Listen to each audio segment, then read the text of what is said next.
And I've picked two items out of it. And one was, before you can get what you want, you have to know what you want and make a game plan to get it. And I think that's what we're going to talk about today. I'm assuming that we want more clients or better paying clients or higher paying clients, but it would be wrong for me to assume what you want. You've got to decide what you want from your activity each week.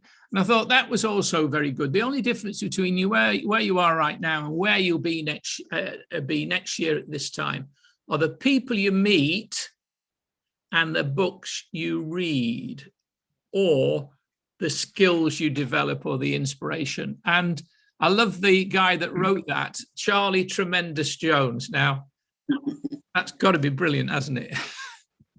And that's from 6.5 assets for networking your way to rich relationships. So I'm going to delve into that. It's been a while since I've read it. I'm going to delve into that for some more inspiration. And I have to say, I get a lot of inspiration from books. I get even more inspiration from audio files, etc. And I can't understand why anybody would go through life not being curious and wanting to know more about how they can do whatever they're doing better or with more professionalism. And that doesn't have to be business. It could be photography, flying drones, gardening, or whatever. Now, last week, I shared a video from a YouTube channel that I watch quite often. It's called The Future. And I can't remember the guy's name. His second name is Din. He's Vietnamese. He's a creative.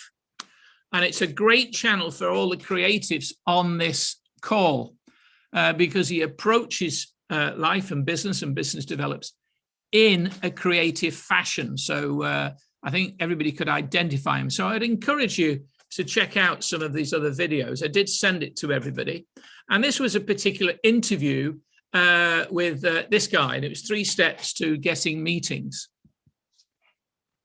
And what he was talking a lot about was prospecting. And in the second half of the video, he talks about prospecting on LinkedIn. I'm not going to do that because the 2 issues that came up from the survey last week were that we wanted to know, and I think it was 61% of people wanted to know and discuss more about prospecting for business and LinkedIn. So I thought we'd do prospecting per se today, the whole strategy and mindset.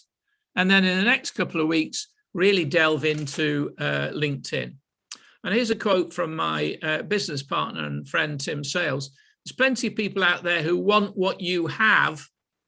You've got to find the ones who do, and don't waste your time on those who don't. And what that basically says is focus on audience.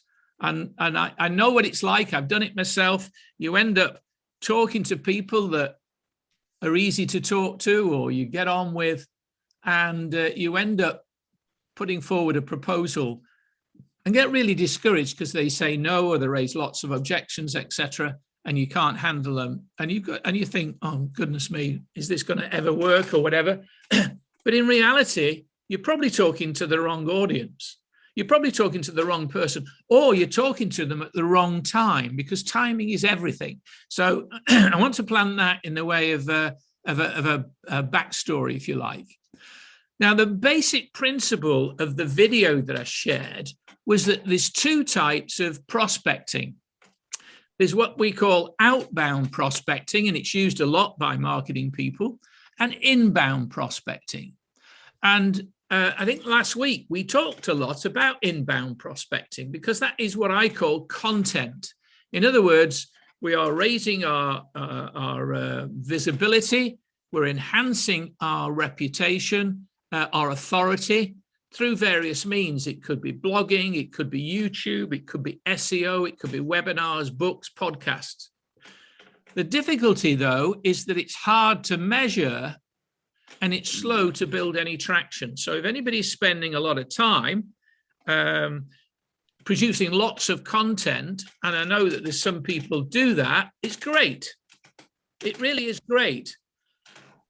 But it takes time. And in most cases, we said last week, we don't even ask for any, there's no call to action on it. So you've got to know what you're doing on there, but it can take time. And you may feel like you being active and productive. But it's nowhere, but you've got to it also ask the question, how many people are you end up talking to?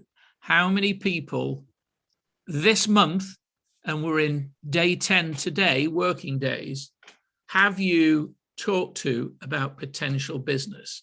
You might want to write that down on a piece of paper.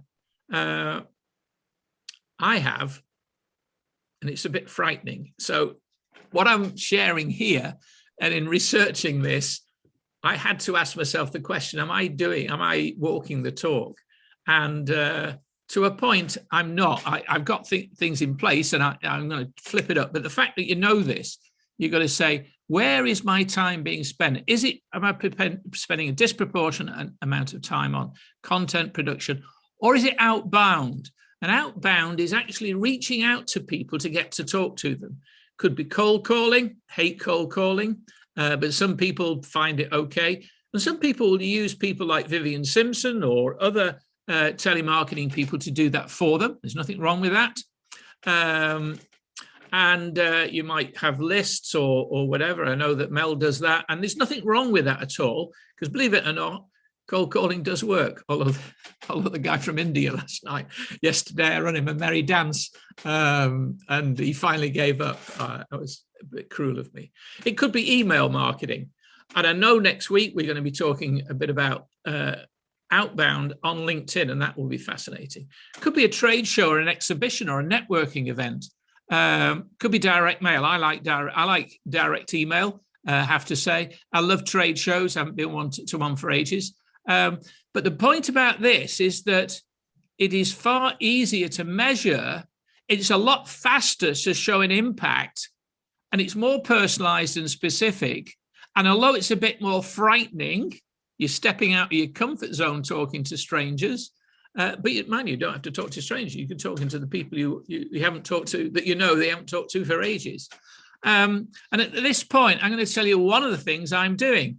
I booked in for the BFN Live event at the Apex Hotel, Bath, this Friday. So if anybody else is going, I'll be delighted to share a coffee with you, and maybe I can introduce you to some people, and you can do that the same. So I've got a strategy for that.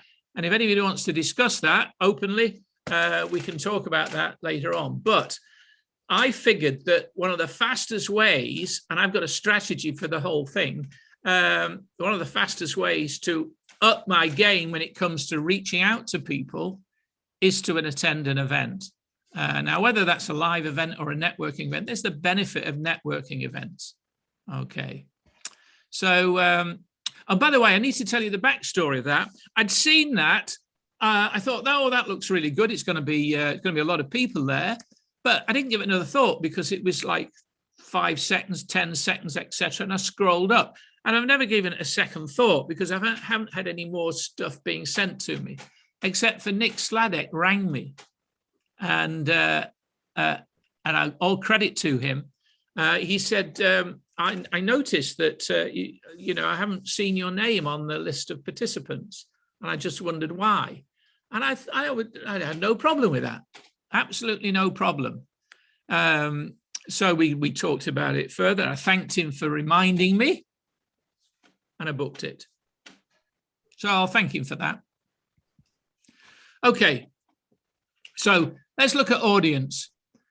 We really have to nail the audience that we want to get to, and we need to stand out with that audience. And that is not always easy if you're just another photographer, or you're just another recruitment agency, or you're just another graphic designer. And I don't think any of you are just another, but their perception could be that. Differentiation is clearly the key, and the narrower that you niche down, the better it is. And I know that our photographers here are doing that, and it's about really digging deep into what an audience might be looking for. What are the solutions that we resolve or we help people with? And one of the points that the guy makes in his video is, if you've got think about one client with one problem, you can become an authority in that. So the audience is really key. Now, the secret to it all is the difference between where you are and where you want to be are your daily choices and actions. And I know that only too well in my quest to lose weight and change shape is you can't carry on doing what you're doing and expect a different result. And I was out at, admittedly, 6:30 this morning, doing my 30-minute walk. So I didn't use today as an excuse to do it every day. I've missed one, I think, in nearly 40 days. And there's some days I don't feel like doing it. And there's some days I don't do it at any pace, but I'm always glad that I did it. So it's changing, and I can't imagine myself not doing now. It's changing those actions. And therefore, and it's not about you losing weight, it's about what it is you do each day. What is it we do to reach out? Are we doing content? Are we handling emails? How many people are we reaching out? Or do we set a target for reaching out? So the law of prospecting, and this is outbound prospecting, is to make it a habit. When you make it a habit, you might not want to begin with, it gets easier. Plus the fact the more people you speak to, the better you become and the more you enjoy it. Nothing's working now. What are you doing? I think log. The guy on the video suggests maybe 30 to 60 minutes a day at a particular time. Maybe in the morning. I don't know whether the morning's better for you or the afternoon. And one of the things I intend to do is to say, right, I'm going to start with 30 minutes a day. I'm going to reach out to 5 people. Now, those could be 5 people that I want to start developing a relationship, or it could be 5 people I've already got a relationship with. It doesn't really matter. Ideally, the former, but if it gets you into the habit and makes you feel comfortable, then, of course, as you're enjoying it, you realize that maybe 30 minutes is not enough. So you can move to 60 minutes. How are you going to do this? It could be a mixture. It could be on LinkedIn. That's obviously going to be a good one for us to discuss.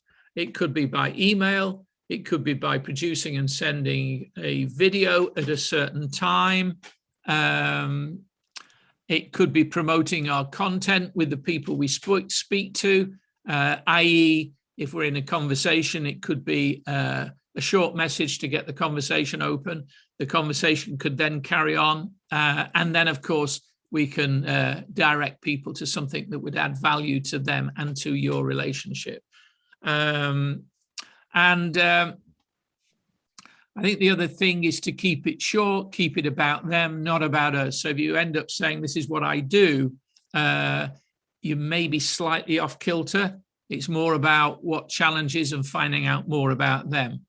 And I think the key is, I'm going to put that back now. The key is, I'm going nowhere here. The key is to focus on the activity, not on the result. I mean, this is something I learned in sales. If you focus on the activity, you can control that. So if you're going to do 30 minutes a day, you've got absolute control on that. But if your focus is on how many conversations you have or how many orders you get, you can't always control that. And therefore, you can get dispirited.